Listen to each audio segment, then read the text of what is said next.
Hello and welcome back to the Game Lore Archives. First things first, subscribe to the channel.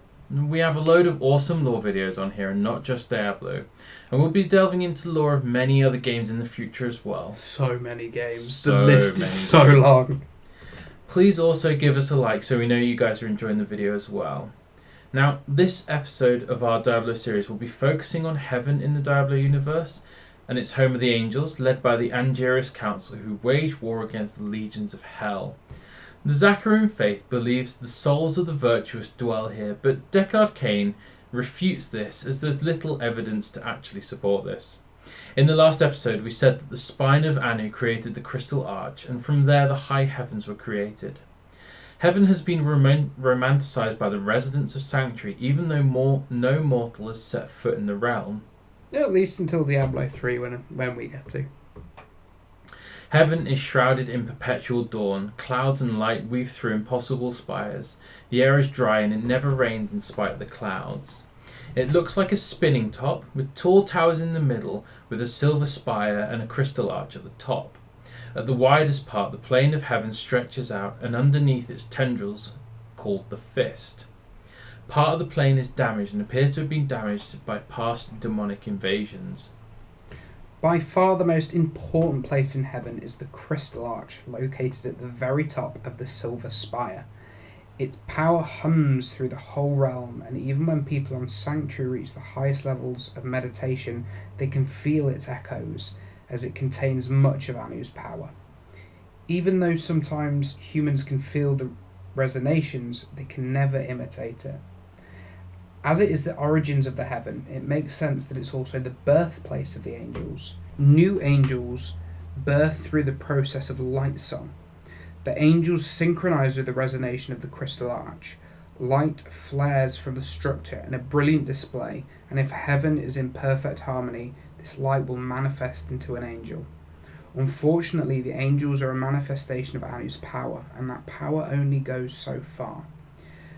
Only a certain number of angels may exist at any time.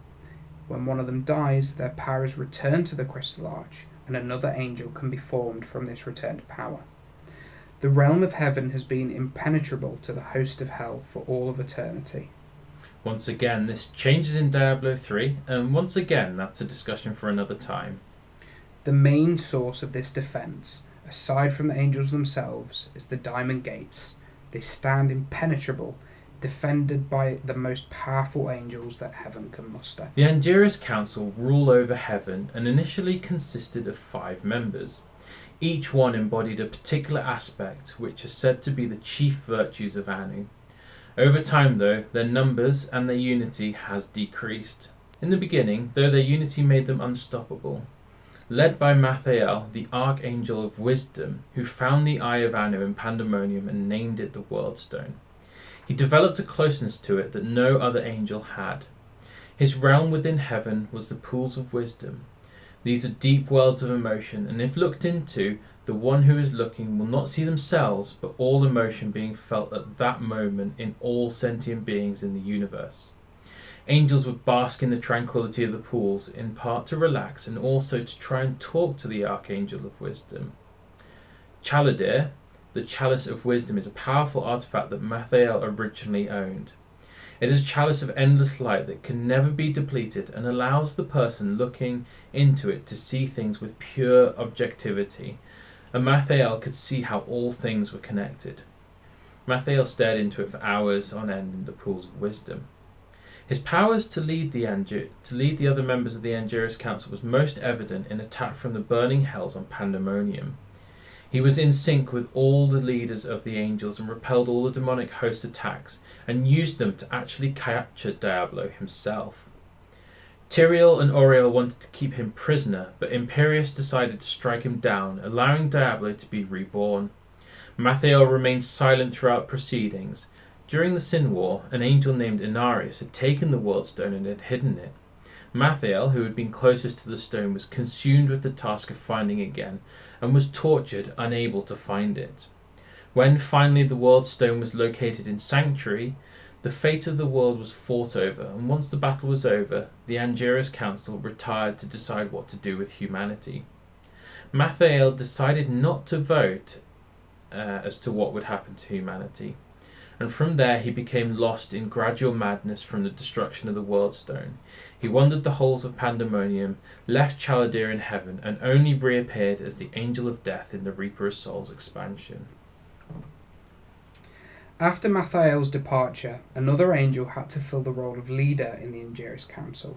Impious is the Archangel of Valor and has led the forces of the high heavens to victory time and time again, but his recklessness and hot-headed actions would come to haunt him. It is most apparent when he killed Diablo instead of keeping him prisoner.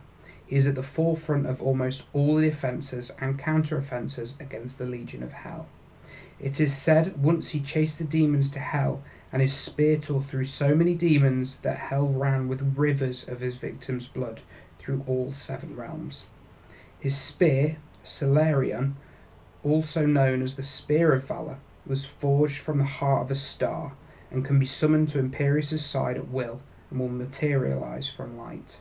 At the end of the Sin Wars, Impious believed that humanity, for its ties to the angels, were tied to demonkind as well and should be eradicated for that.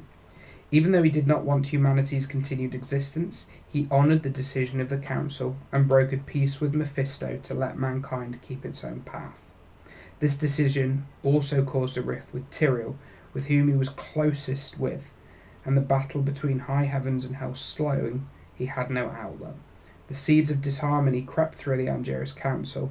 Without Tyrael to lead, and Tyrael's exile, it fell to Impious to become the leader and the guide. Tyrael is one of the most powerful angels in heaven, and a bit of a renegade in the Angiris Council. Being the aspect of justice, he often could be found in the courts of justice when not on the battlefield. Here angels can be found weeping for fallen comrades and trying to gain equilibrium in heaven. Tyrael was directly involved in the capture of Diablo when Impious struck the demon down. Tyrael also beats Asmodan in combat, and he only spared the demon which he was poised to kill to save another angel who cried out for help. The blade that Tyrael uses in these battles is called Eldraun. Its blade is able to cut through any substance unless it is a being of religious intent. It does also have the ability to produce a shield to protect its wielder as well. Interestingly, it is able to sustain a mortal as well. They would not need to eat or drink while in the vicinity of the sword. The sword is bound to Tyrael, and only those with a righteous heart can use the sword. Unfortunately, the sword is lost when the World Stone is destroyed. And although we never said angels are reborn, Tyrael has been, and no one's really sure why. Tyrael's the only one that this has happened to, and Tyrael's story is closely linked to that of Sanctuary, and he is constantly watching over the mortals, and we'll go into this more as the episodes go on, from saving the humans after the Sin Wars to joining them in mortality. Another angel in the council is Oriole. She is the Archangel of Hope, and she is the most beloved, as hope brings light to even the darkest of souls. She wants to bring harmony to all of creation, and is often a mediator of the council, and if the need arises, a fearsome warrior as well. She can be found in the front lines of heaven's hosts when battle commences, and even on the battlefield brings hope. In battle she wields Al-Miesh, the cord of hope, which contains all that makes Oriole great, although Deckard Cain shows her holding a huge spear. Covered in runes, it can heal and energise everyone it touches. She has used it to drape over Tyrael and Impious to try and bring calm and clarity to their sometimes heated debates. Against enemies, it blinds them and burns them, and once whipped, it leaves behind chains to bind enemies. Her realm of heaven is the Gardens of Hope. Oriole is the closest to Ethereal, one of the other members of the council. Ethereal is the Archangel of Fate. Dressed in grey, he appears as neither male or female, but is always referred to as a he. He's lawkeeper of the Angiris Council and holds the scroll of fate, Talus Ar. Ethereal studies it in times of need, and the contents of the scroll seem to change in accordance with what information the angel needs to see. It tells of future possibilities of things that can be known, for example the minds of angels and demons. When Diablo finally marched through heaven, it was predicted in the Scroll of Fate. Things that can't be known are not in there, such as the Nephilim, as they're not part of the natural order of things. Incidentally, this frustrates Ethereal. The scroll does contain the outcome of the Great War, but Ethereal never divulges the outcome to the other angels. Although there are times he shares what the scroll is showing, these are not always bad portents. Sometimes they predict good things as well, as Ethereal holds a balanced view on things. Ethereal's realm in heavens is the Library of Fate, and in the library is all of recorded history and shards of gems. These appear to have come from the Crystal Arch, therefore bits of Anu itself. In these shards, future possibilities are shown, and angels write down what they see to let Ethereal put visions together and try and foresee the future. These shards also dictate what is seen on Talasar. As with all other archangels, he is powerful in combat as well. He uses a sword and demonstrates the ability to teleport. Angels themselves are unlike anything else, and they're the polar opposite to demons in every single way, which is not surprising as they're made from Anu and demons are made from Tathamet, who were polar opposite, all things light and dark respectively. Angels are immortal and are not made from flesh and blood, although when wounded, liquid light flows from the wound like blood. They are manifestations of light and sound, and fly of wings of light that radiate from their backs. The tendrils of light have been seen to be used as a limb that can be walked on or used to manipulate objects.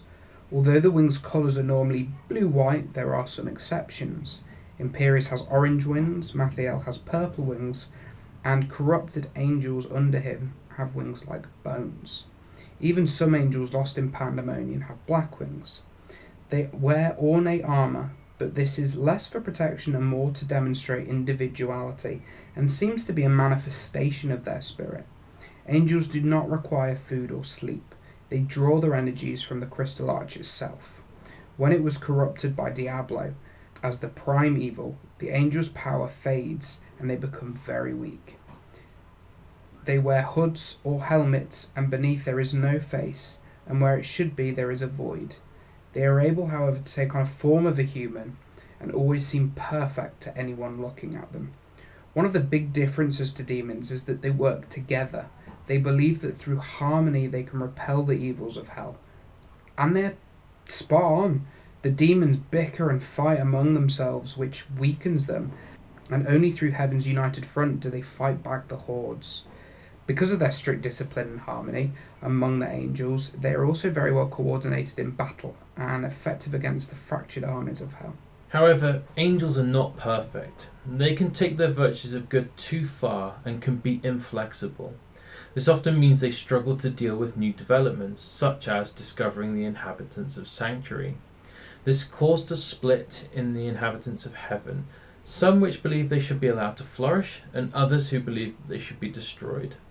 Also, angels are equally susceptible to corruption, both from the forces of hell or from their sometimes misguided feelings and motivations. And that's about everything we have on heaven and angels. Of course, there are a lot of events that we kind of not really talked about today, but we will be covering those in future episodes, don't worry. So hit that subscribe button, turn on alerts, and that'll let you know when we put them out there. Also have a look at our Patreon, and all of your help is greatly appreciated if you do go on Patreon and subscribe. But thanks for joining us, and we'll see you next time.